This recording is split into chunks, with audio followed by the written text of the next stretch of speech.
Układ gazowy Polski, Ukrainy i USA może wejść w nową fazę, co potwierdza deklaracja prezydenta ukraińskiego, ale może go obrzydzić dezinformacja. W Europie będą powstawać koalicje chętnych wokół kluczowych spraw. USA mogą zaatakować Wenezuelę. Jest 17 listopada 2025 roku, nazywam się Wojciech Jakubik, a to jest codzienny przegląd informacji z sektora energetycznego i paliwowego Energy Drink. Zapraszam.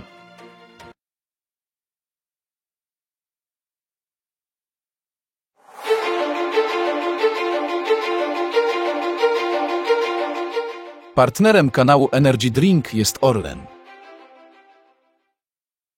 Zaczynamy jak zawsze od informacji dnia. Szansa na układ gazowy Polska, Ukraina, USA, który chce obrzydzić dezinformacja.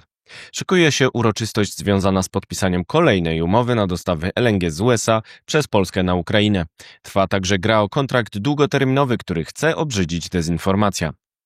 Polski Orlen i ukraiński Naftogaz podpisały w październiku list intencyjny w sprawie dostaw gazu skroplonego o wolumenie do 300 milionów m3 do kwietnia 2026 roku. To dostawy mające uzupełnić niedobory wywołane atakami Rosji na infrastrukturę gazową Kijowa. 14 listopada miała pierwotnie odbyć się uroczystość podpisania pierwszej umowy gazowej związanej z tym listem, ale wydarzenie zostało przełożone z powodów bezpieczeństwa. Orlen zapewnia, że wszystko jest ustalone i nie ma zmian. To kontrakt podobny do serii zawieranych już w przeszłości między Orlenem a Naftogazem, które opiewały na pakiety dostaw LNG o małym wolumenie w celu bieżącego uzupełnienia gazu na Ukrainie. W grę wchodzi jednak wciąż kontrakt długoterminowy na dostawy, a jego los może zależeć od rywalizacji o prymat w regionie Europy Środkowo-Wschodniej po wyrugowaniu gazu z Rosji. Propozycja legislacyjna REPowerEU zakłada rozstanie z wszystkimi kontraktami gazowymi z Rosjanami do końca 2027 roku i ma zostać przyjęta większością kwalifikowaną przez Unię Europejską jeszcze w tym roku. Rywalizacja o dostawy gazu na rynek ukraiński trwa. Prezydent Ukrainy poinformował przy okazji asygnaty listu intencyjnego Naftogaz DEPA z 16 listopada o dostawach LNG przez Grecję, że rozmawia także z Polakami oraz Azerami. Cytuję: tworzymy szerokie możliwości dostaw zimą, na przykład z udziałem partnerów z Polski, ale pracujemy także aktywnie z Azerbejdżanem, a liczymy także na kontrakty długoterminowe, wyliczał Zełenski, cytowany przez agencję Ukrinform. Chodzi o zróżnicowane źródła dostaw poprawiające pozycję negocjacyjną Ukraińców. Wybór dostawcy może zależeć od taryf przesyłowych na szlaku, które do tej pory były najkorzystniejsze przy dostawach szlakiem przez Polskę. Najciekawsza jest jednak deklaracja prezydenta Ukrainy o tym, że liczy na kontrakty długoterminowe, czyli rozwiązanie inne od umów doraźnych znanych z umów z Orlenem czy sugerowanych przez list intencyjny z grecką DEPA. Z tego punktu widzenia istotny jest fakt, że uroczystość w Polsce miała się odbywać z udziałem ambasadora Stanów Zjednoczonych Toma Rousa. Patronat Amerykanów jest widoczny przy rozmowach o szlaku polskim, podobnie jak przy greckim. To on może mieć znaczenie dla losu hubu gazowego, czy powstanie w Polsce, czy w Grecji. Może dojść także do podziału rynków między dostawców z tych krajów. Tymczasem w mediach społecznościowych rozgorzała dyskusja o tym, kto zapłaci za dostawy gazu przez Polskę na Ukrainę. Pojawiła się sugestia, że ubezpieczenia kredytowe Polskiej Korporacji Ubezpieczeń Kredytów Eksportowych KUKE, listu intencyjnego Orlen Naftogaz to forma polskiego dofinansowania dostaw na Dniepr. Podniosły się z tego powodu głosy, jakoby Polacy sami opłacali dostawy na Ukrainę. Faktem jest jednak, że ubezpieczenie dostaw jest rutynową procedurą zabezpieczającą interesy obu stron, a kontrakt gazowy jest jak zawsze zakłada wymianę gazu z Polski na opłatę z Ukrainy. Umowa jest regulowana m.in. z pożyczek zagranicznych, a KUKE jest jednym z ubezpieczycieli. Ukraińcy finansują zakupy gazu m.in. z pomocą Europejskiego Banku Odbudowy i Rozwoju właśnie po to, aby móc opłacać należności wobec dostawców, jak polski Orlen. Deklaracja prezydenta Ukrainy o tym, że liczy na gazowe kontrakty długoterminowe, oznacza, że toczy się gra o taką umowę z udziałem Polski, która może nastąpić po serii kontraktów doraźnych.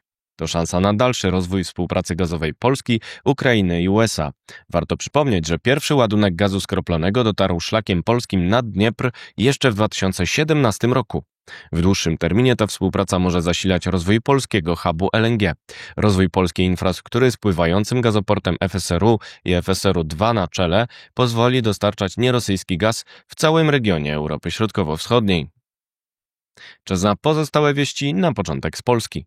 Pozostał apetyt na atom w Koninie. Spółka ZE-PAK jest dalej zainteresowana inwestycjami w atom w regionie konińskim, poinformował prezes zarządu zespołu elektrowni Pątnów-Adamów-Konin Andrzej Janiszowski w Radio Poznań. Konin jest oprócz Bełchatowa jedną z lokalizacji preferowanych z programu polskiej energetyki jądrowej. Rząd dopuszcza wykorzystanie obu tych lokalizacji. Czas na oczyszczenie. Polska będzie dalej wspierać Ukrainę w jej obronie przed Rosją, ale coraz trudniej będzie przekonywać partnerów do solidarności wokół Ukrainy, jeśli będą się pojawiały takie fakty, poinformował premier Donald Tusk, komentując doniesienia o korupcji w sektorze energetycznym Ukrainy. Służba antykorupcyjna NABU dokonała pierwszych zatrzymań w sprawie korupcji w Energoatomie. Prezydent Wołodymyr Zełenski zapowiedział czystki w spółkach energetycznych i pociągnięcie winnych do odpowiedzialności. Co z wiatrakami? Prezes polskich sieci elektroenergetycznych Grzegorz Enichimowski przypomina, że opłata OZE finansuje w całości program morskich farm wiatrowych, a prezydencki projekt ustawy o obniżce cen energii przenosi ją z rachunku za energię do budżetu. Budowa farm wiatrowych na morzu ma rozpocząć drugą fazę po aukcji offshore zaplanowanej na 17 grudnia. Czas na wieści z Europy. Gaz i wodór. Niemcy mają ogłosić w przyszłym roku aukcję na co najmniej 8 gigawatów nowych elektrowni gazowych, które według deklaracji kanclerza Friedricha Merza mają być dostosowane do spalania wodoru i gotowe w 2031 roku. Gaz uzupełnia źródła odnawialne w Niemczech, odchodzących od węgla po wyłączeniu atomu. Koalicje chętnych. Unia Europejska ma coraz częściej korzystać z mechanizmów wzmocnionej współpracy w celu omijania impasów wywoływanych przez kraje jak Węgry. Ma to być m.in. sposób na przeforsowanie nowego wsparcia Ukrainy z funduszu SAFE. Także propozycja o rozstaniu z gazem Rosji w ramach REPowerEU ma być przedmiotem głosowania większością kwalifikowaną. Węgry idą do Trybunału. Premier Węgier Viktor Orbán zamierza zaskarżyć w Trybunale Sprawiedliwości Unii Europejskiej propozycję legislacyjną o rozstaniu z gazem rosyjskim do końca 2027 roku. Oznacza to, że nie jest w stanie zablokować decyzji w tej sprawie na poziomie unijnym. Jeszcze wieści ze świata. Układ o metalach ziem rzadkich. Sekretarz Skarbu USA Scott Bessent wyraził nadzieję, że porozumienie z Chinami o wykorzystaniu metali ziem rzadkich ma zostać zawarte przed świętem Dziękczynienia, które w tym roku wypada 27 listopada. Zachód jest zależny od tych metali, a Chiny dominują w ich wydobyciu i przerobie. Chiny na cenzurowanym. Według Wall Street Journal amerykańska Tesla ma wymagać od dostawców unikania części z Chin. To sposób na promocję produkcji w USA oraz uniknięcie zależności od państwa środka. Podobne standardy miał wprowadzić General Motors, wyznaczając termin do 2027 roku na usunięcie Chińczyków z łańcuchów dostaw. Sankcje w pośredniku w Rosji. USA przygotowują nowy pakiet sankcji, które będą obejmować kraje handlujące z Rosją. Każdy kraj, który robi biznes z Rosjanami, będzie ukarany, powiedział prezydent Donald Trump dziennikarzom. Celem może być Iran dostarczający Rosji broń, jak drony Shahid. Nie wiadomo, czy uderzy w rosnącą flotę widmo chińskich tankowców LNG. Weekend pod znakiem dronopadu. Ukraińcy zaatakowali w weekend 2 rafinerie rosyjskie, Rjazań i Nowokujbyszewsk. Ataki dronów oraz pocisków ukraińskich zatrzymały na kilkadziesiąt godzin dostawy z naftoportu w Noworosyjsku. Ropa tanieje do około $63 za Brent. Widmo ataku na Wenezuelę. Amerykanie mogą szykować się do ataku na Wenezuelę. Rynek ropy może pozostać niewzruszony. Chociaż posiada ona jedne z największych rezerw surowca na świecie, to jest dopiero 21. producentem przez nieefektywność sektora zarządzanego przez państwo, o czym pisze Bloomberg. To wszystko w materiałach przygotowanych dzisiaj, następne oczywiście już jutro, więc zapraszam Państwa serdecznie. Do zobaczenia, do usłyszenia.